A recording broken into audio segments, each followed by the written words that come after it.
भक्तों, ओम नमः शिवाय, श्री शिवाय नमस्तुभ्यं, जय श्री महाकाल। जी हाँ भक्तों, क्या आपके भी घर में कोई व्यक्ति नशा करता है?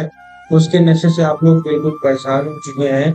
आपको समझ में नहीं आ रहा कि उस व्यक्ति का जो नशा है वो कैसा छुड़ाया जाए। तो आज का ये वीडियो मात्र और मात्र आपकी। देखिए, अगर आपके घर में कोई भी ऐसा व्यक्ति है जो बहुत ज्यादा नशा करता है, चाहे जो हो, उसके नशे के कारण आपके घर में बहुत ज्यादा लड़ाई झगड़ा होता है, बहुत ज्यादा मारपीट होती है और बहुत ज्यादा कलह का माहौल बन चुका है। लेकिन वो जो व्यक्ति है नशा करना छोड़ नहीं रहा। आपने उसके नशे के लिए बहुत ज्यादा पैसा खर्च कर दिया, बहुत ज्यादा दवाई करवा ली और बहुत ज्यादा अपने डॉक्टरों को दिखा दिया, लेकिन वो जो नशे करने वाला व्यक्ति है वो नशा छोड़ ही नहीं रहा। तो ऐसे में कौन सा उपाय करें ताकि इस व्यक्ति का जो नशा है वो हमेशा हमेशा के लिए छूट जाए? आज के इस वीडियो के माध्यम से हम आपको बताने वाले हैं। तो चलिए चलते हैं हम लोग उपाय की ओर। लेकिन उससे पहले एक चीज मैं आपको बताना चाहूंगा कि इस उपाय का फल कितना ज्यादा है। आपको भी पता है कि पूज्य गुरुदेव की जो कथा होती है उसमें बहुत सारे जो भक्त लोग आते हैं वो पत्र के द्वारा अपनी मनोकामना गुरुदेव तक पहुंचाते हैं। तो जब गुरुदेव के पास पत्र पहुंचा, तब गुरुदेव ने जब पत्र पढ़ा, उसमें बहुत सारे लोगों का यही प्रश्न था कि गुरुदेव, हमारे घर का एक व्यक्ति है, बहुत ज्यादा नशा करता है, कृपया करके कोई ऐसा उपाय बता दे ताकि जो व्यक्ति है वो नशा करना छोड़ दे। तब गुरुदेव ने 3 से 4 उपाय बताए और कहा, केवल और केवल ये उपाय कर लेना, तुम्हारे घर का जो कोई भी व्यक्ति है जो कि बहुत ज्यादा नशा करता है वह पूर्णतः नशा छोड़ देगा। लोगों ने जाके वो उपाय किया और मात्र 1 से 1.5 महीने के बाद गुरुदेव की कथा में वापस आए और गुरुदेव को फिर से एक बार पत्र लिखा। लेकिन ये पत्र जान के आप हैरान हो जाओगे, ये पत्र जो था वो गुरुदेव को धन्यवाद के रूप में है कि गुरुदेव, आपके द्वारा बताया गया उपाय हमने कर लिया है और हमारे घर का जो व्यक्ति था उसने पूर्णतः नशा करना छोड़ दिया है। आपका कोटि कोटि धन्यवाद।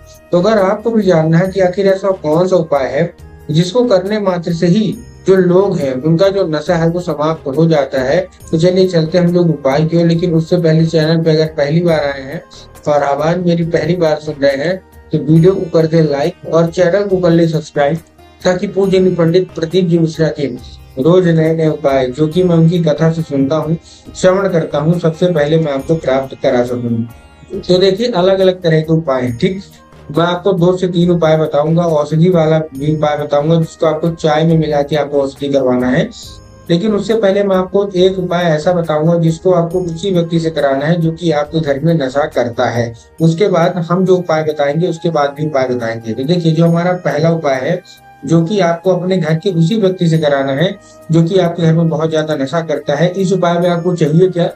इस उपाय में आपको चाहिए केवल और केवल 3 काली तिल, और 3 काली तिल के साथ क्या चाहिए? 1 लोटा जल। क्या क्या चाहिए फिर से समझा रहा हूँ, ध्यान सुनिएगा। आपको चाहिए 3 काली तिल और 3 काली तिल के साथ चाहिए क्या? 1 लोटा जल। अब देखिए, काली तिल और काली मिर्च में बहुत सारे लोग क्या होते हैं ना, परेशान हो जाते हैं कि काली तिल कौन सा होता है, काली मिर्च कौन सा होता है, हमको थोड़ा क्लियर क्लियर बताइए। तब गुरुदेव ने बताया आपको काली तिल चाहिए। ठीक, अब काली तिल और जो 1 लोटा आप जल लेंगे उसमें आपको ध्यान रखना है कि जो 1 लोटा जल है, सबसे पहले तो वो तांबे के लोटे में जल होना चाहिए। किसमें होना चाहिए? तांबे के लोटे में जल होना चाहिए। बहुत सारे लोग क्या करते हैं ना कि वो स्टील के लोटे में जल ले लेते हैं, जो कि पूर्णतः गलत है। स्टील के लोटे में तो आपको जल नहीं लेना, आपको तांबे के लोटे में जल लेना है। और जो जल है वो आपके घर का होना चाहिए जल, इस चीज का भी आपको ध्यान रखना है। बहुत सारे लोग घर से खाली लोटा लेके जाते हैं और ले जाके मंदिर परिसर से भर लेते हैं। आपको मंदिर से जल नहीं लेना, आपको अपने घर से जल लेना है। ठीक, ले लिया। लेने के बाद आपको क्या करना, उसी में काली तिल मिला लेना है और काली तिल मिलाने के बाद पहुंच जाना है कहाँ? सीधा सीधा आपको शिव मंदिर। शिव मंदिर पहुंच गए। शिव मंदिर पहुंचने के बाद उस व्यक्ति से बोलिएगा कि दक्षिण दिशा में खड़ा हो जाए, उत्तर की ओर अपना चेहरा करके। अब देखिए, दक्षिण क्या होता है, उत्तर क्या होता है, बहुत सारे लोग कंफ्यूज हो जाते हैं। तब गुरुदेव ने बताया कि आप जिस भी शिव मंदिर जा रहे हैं उस शिव मंदिर का जिधर साइड जलाधारी हो, तो आप अपना चेहरा उधर साइड करके खड़े हो जाइए। ठीक, खड़े हो गए। हाथ में क्या है? 1 लोटा जल है, 3 काली तिल है। ठीक, उसके बाद आपको क्या करना है, उससे बोलिएगा महादेव का एक सुंदर सा नाम है श्रमभेश्वर महादेव। कौन से महादेव? श्रमभेश्वर महादेव।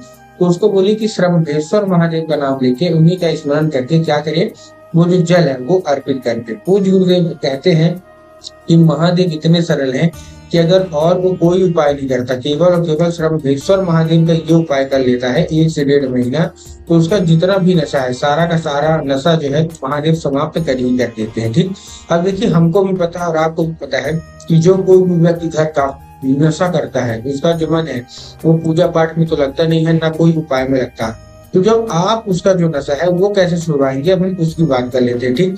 जितनी भी महिलाएं हैं जिनका पति नशा करता है, जिनका बेटा नशा करता है, जिनका भाई, भतीजा, भांजा या घर का कोई भी सदस्य जो है जो वो नशा करता है, तो आप उनका जो नशा है वो कैसे छुड़वाएंगे, अब हम उसी बात कर लेते हैं। सबसे पहले आपको चाहिए 1 लोटा जल, और 1 लोटा जल के साथ आपको क्या चाहिए, 3 बूंद गंगा जी। क्या क्या चाहिए, फिर से बता रहा हूँ, 1 लोटा जल और 1 लोटा जल के साथ 3 बूंद गंगा जल।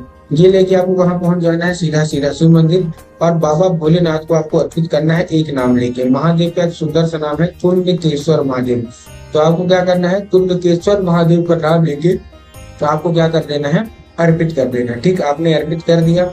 अर्पित करने के बाद आपको बाबा से उसको औषधि के रूप में मांगना है कि बाबा, हमारे घर का एक व्यक्ति है जो कि बहुत ज्यादा नशा करता है, कृपया करके इसको हमको औषधि के रूप में प्रदान करिए। अब क्या होगा, अब जब वो जल जलाधारी से नीचे गिरेगा तब वो साधारण जल नहीं गिर रहा, अब क्या है, अब वो औषधि वाला जल है। तो आपको क्या करना है, किसी भी दूसरे पात्र में आपको क्या कर लेना है, उसको भर लेना है। कोई भी कटोरी हो, गिलास हो, आप भर लीजिए। ठीक।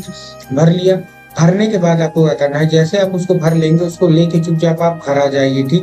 घर आ गए। घर आने के बाद क्या करना है, घर आने के बाद आपको वो जो जल है वो आपको उसी व्यक्ति को पिला देना है जो कि आपके घर में नशा करता है। अब देखिए, अगर वो साधारण रूप से पी लेता है तब तो बहुत अच्छी बात है, लेकिन अगर पीने से मना करता है कि मैं ये नहीं पीऊंगा, तब आपको उसको चुपके से पिलाना है। चुपके से कैसे पिलाएंगे, जब भी वो व्यक्ति पानी पीने को मांगे तो आप पानी तो दीजिए, लेकिन चाय में 1 बूंद इसका मिला दीजिए। मतलब चाय भी पीने को मांग रहा है तो 1 बूंद इसका मिला दीजिए। पानी भी मिला रहा, पीने को मांग रहा तो आप 1 बूंद इसका मिला दीजिए। बूंद बूंद कहते हैं, उसको मिला के उसके अंदर औषधि जाएगी तो धीरे धीरे उसका जो नशा है वो समाप्त होने लगेगा। ठीक। ये था पहला उपाय जो आपको औषधि के रूप में करना है। अब हम बात करते हैं औषधि का दूसरा उपाय क्यों।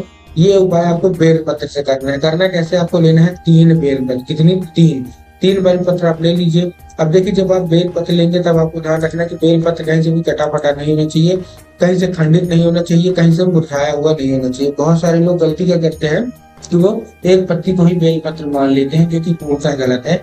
एक पत्ती का कोई बेलपत्र नहीं होता, 3 पत्ती मिलकर जो बेलपत्र बनती है वही बेलपत्र आपको लेना है। ठीक। आपने ले लिया। लेने के बाद आपको क्या करना है, लेने के बाद आपको पहुंचना है शिव मंदिर, बाबा को अर्पित करना है, बाबा से उसको औषधि के रूप में मांगना है और 5 बार खड़े रहकर उसको उठा के घर ले आ लेना है। अब आपको जो बेलपत्र है वो आपको उसी व्यक्ति को खिला देना है जो कि आपके घर में नशा करता है। साधारण रूप से खाता है तो अच्छी बात है, नहीं तो उसको धूप में सुखवाइए। सुखवाने के बाद उसको पीस लीजिए। पीसने के बाद वो पाउडर बन जाएगा। पाउडर बनने के बाद जब भी वो व्यक्ति खाना खाने को मांगे तो दाल या सब्जी में मिला के उसको खिला दीजिए। पूज्य गुरुदेव कहते हैं कि उसके अंदर औषधि जानी चाहिए, चाहे जैसे जाए। 1 से 1.5 महीना उसके अंदर औषधि जाएगी तो उसका जितना भी नशा है सारा का सारा समाप्त हो जाएगा।